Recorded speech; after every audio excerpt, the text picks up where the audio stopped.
Jenazah Vanessa Angel dan Bibi Ardiansyah tiba di Jakarta pada Jumat 5 November 2021 pukul 4:22 waktu Indonesia Barat, diiringi kumandang azan subuh.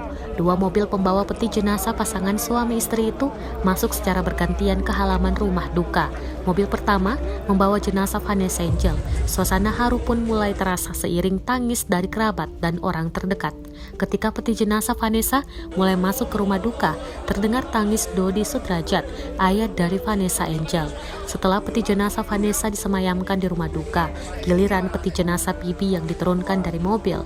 Kali ini giliran Faisal, ayahanda Bibi, yang menangis di dalam mobil jenazah. Faisal pun mendapat peringatan dari petugas agar tak menangisi petinya. Rencananya jenazah Bibi dan Vanessa akan dimakamkan hari ini sekitar pukul 8 waktu Indonesia Barat di Taman Makam Islam Malaka, Jakarta Selatan.